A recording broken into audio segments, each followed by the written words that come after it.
And this is an open world game where players will be traveling around the map and exploring its 6 different kingdoms in order to complete missions there and help each of the kingdoms with their monster problems. And this game can be played cooperatively, solo, or competitively.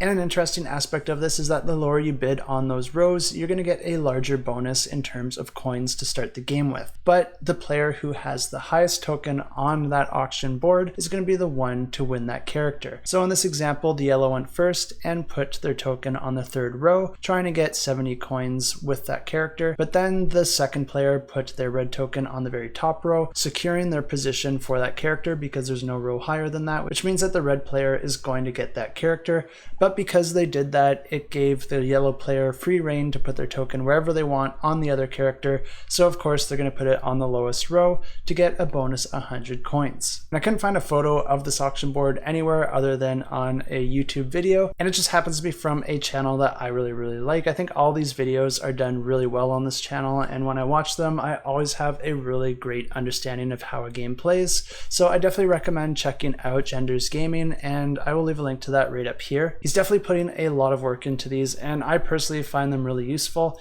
and he often has these videos out before the campaign launches. So I think his channel is just a great place to go if you want to really understand how a game plays, even if the campaign hasn't launched.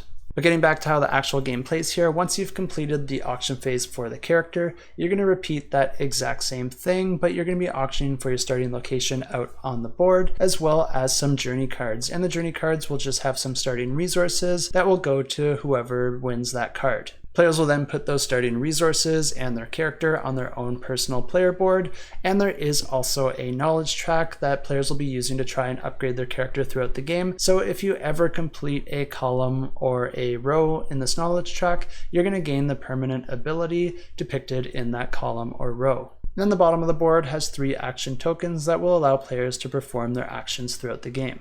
And the game plays over a series of rounds starting with the prep phase, and in this phase players will choose whether they want to play cards from their hand or draw cards. And since you don't start with any cards in your hand, you're always going to be drawing cards at the start of the game, and the cards will have a kingdom and an action icon on them. And the kingdom icon is the bigger central icon here, and then the icon up here is the action that this card will allow you to perform. And you are limited to the number of action cards that you can play, but if you have matching kingdom icons on your cards, then you can play 4 actions of any type.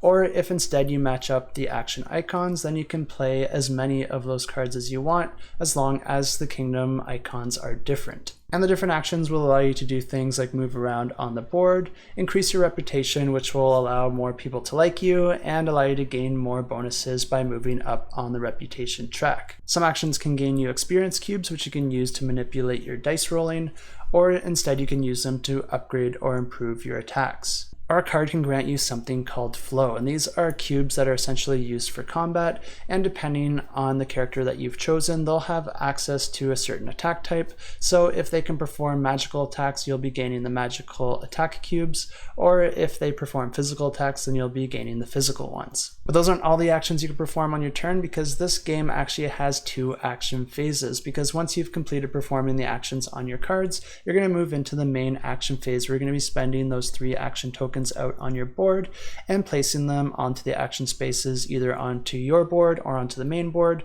And this will allow you to do different things like move and perform a location based action, because each location has a different action that you can perform when you land there. And some of these location actions can be things like visiting markets to buy more cards, visiting the library to gain knowledge tokens to put on your knowledge track, or visit the tavern to gain quests. Each of the quests will have some combination of a monster and a location, and the monster card will have some info on it because each of the monsters does perform better in a certain type of environment. So if that monster is in an environment that it performs well in, then it's going to be stronger and you're going to be going up against a more difficult foe. But the other thing that can also manipulate the environment is the weather, and the weather is going to be changing every single round, and monsters can do better or worse in certain weather types. So you're going to want to try and time when you attack that monster so that the weather is to your favor. And battle in this game is resolved using dice rolling, so each monster is going to have some sort of defense value. You're going to be rolling your dice trying to gain a value higher than that in order to hit the creature and inflict damage, but if you roll below that, then you are going to get hit instead and take damage from the monster. But don't forget that you can also use your experience cubes in order to reroll some of your dice, or you might have some special abilities that you can use to your advantage. And then the round ends in a cleanup phase where you're going to be removing or adding some cards to the different areas on the board, and then time's going to move forward and the weather is going to change.